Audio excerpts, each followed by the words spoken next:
നവീകരണത്തിന്റെ പേരിൽ വർഷങ്ങളായി റോഡ് അടച്ചിട്ട് മണ്ണൂർ പ്രദേശത്തെ പൂർണ്ണമായും ഒറ്റപ്പെടുത്തുകയും റോഡ് നവീകരിക്കാതെ നാടിനെ അവഗണിക്കുകയും ചെയ്യുന്നതിൽ പ്രതിഷേധിച്ച് 23 മുതൽ മട്ടന്നൂരിൽ റോഡ് ഉപരോധം തുടങ്ങിയ പ്രത്യക്ഷ സമരങ്ങളുമായി മുന്നോട്ടു പോകുമെന്ന് മണ്ണൂർ വികസന സമിതി വാർത്താസമ്മേളനത്തിൽ വ്യക്തമാക്കി.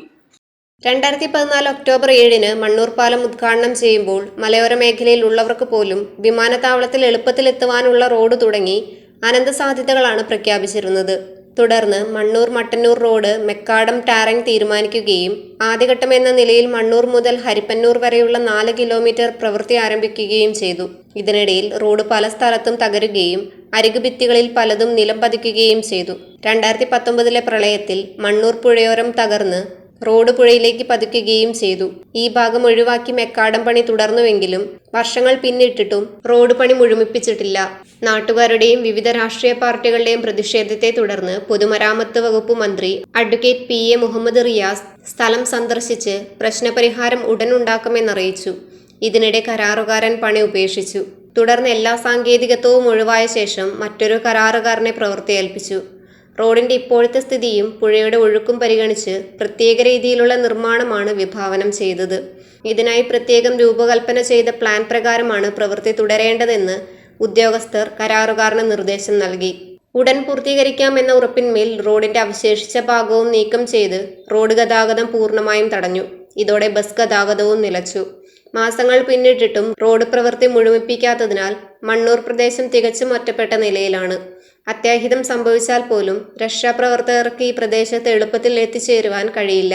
റോഡ് പണി ഉടൻ പൂർത്തിയാക്കുമെന്ന് അധികൃതർ നിരവധി തവണ ഉറപ്പു നൽകിയെങ്കിലും നടപ്പാക്കാത്ത സാഹചര്യത്തിലാണ് റോഡ് ഉപരോധം തുടങ്ങിയ സമരത്തിലേക്ക് സർവകക്ഷികളായ നാട്ടുകാർ നീങ്ങുന്നതെന്ന് വികസന സമിതി ഭാരവാഹികളായ P. Raghavan, advocate P. Omana, M. Raghavan, V. Kunhiraman, A. Abdulla, A. Sumesh, MP. Raveendran എന്നിവർ വ്യക്തമാക്കി.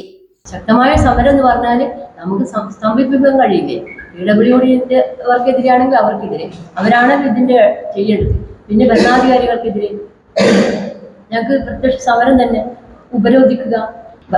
ഈ പ്രദേശത്തെ മൊത്തം നിശ്ചലമാക്കുന്ന രീതിയിലേക്ക് മണ്ണൂറുകാർ 10 ആൾ വിചാരിച്ചാൽ നടക്കും.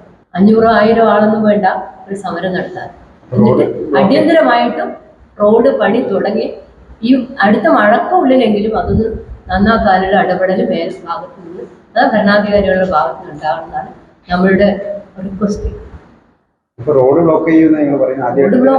ബ്ലോക്കാണോ അത് നമ്മൾ ആലോചിക്കണം. റോഡ് ബ്ലോക്ക് തന്നെയല്ലേ? ഒന്നും തീരുമാനിച്ചിട്ടുണ്ട്. ഈ ഒരു പത്രസമ്മേളനത്തിൽ അവരെന്താണ് ഒരു മറുപടി വരുമെന്ന് നോക്കാൻ. MLA ഉണ്ട്, മന്ത്രി റിയാസ് വന്ന് നോക്കിയതാണ്. അന്ന് അവർ ചാർജ് എടുത്തപാട് മണ്ണൂർ വന്ന് പത്രത്തിലും ഫോണിലും ഒക്കെ മെസ്സേജൊക്കെ വന്നു. എന്നിട്ട് വർഷങ്ങൾ കഴിഞ്ഞു. പക്ഷെ ഒരു അനക്കൂല. ആടെ കുറച്ചെന്തെങ്കിലും പണി ചെയ്തിട്ടുണ്ട്. നിങ്ങൾക്ക് വന്ന് നോക്കിയാൽ കാണാം. MLA 30-ന് MLA ഇവര് മീറ്റ് ചെയ്തിട്ടുണ്ട്. ഞാൻ പോയിട്ടില്ല. അതെ, നിങ്ങൾ പറഞ്ഞു. നവംബർ 30 MLA ശൈലജ ടീച്ചർ വന്നു. ഞങ്ങളെല്ലാം വിളിച്ചു. ഞങ്ങളെല്ലാം വന്നു. അതിൻ്റെ കൂടെ അതിൻ്റെ കോൺട്രാക്ടർ, എഞ്ചിനീയേഴ്സ്, മറ്റേ എഞ്ചിനീയറെ വിളിച്ചു. വിളിച്ച് അവർ സംസാരിക്കുന്ന MLA അവരും സംസാരിക്കുന്ന നമ്മൾക്ക് കേൾപ്പിച്ച് തന്നിട്ടുണ്ട്. നമ്മളോട് MLA പറഞ്ഞ് നാളെ തന്നെ പണി തുടങ്ങുന്നുണ്ട്. ഇപ്പം വിളിച്ചിട്ട് അവർ ഉടനെ വന്ന് നോക്കിയിട്ട് അതിൻ്റെ എല്ലാ അറേഞ്ച്മെൻറ്റും ചെയ്തു തരാമെന്ന് പറഞ്ഞിട്ടുണ്ട്. അപ്പോൾ പിറ്റേന്ന് രാവിലെ പണി തുടങ്ങാന്ന് പറഞ്ഞ് 2 ലോഡ് ജില്ലയുടെ ഇറക്കിന് അവരെ പോയി. നാട്ടുകാരെ കണ്ടൊരു കൊടിയിട്ടിട്ടെന്ന് അവർ പോയി. MLA പറഞ്ഞ വാക്കിനൊരു വിലയില്ല.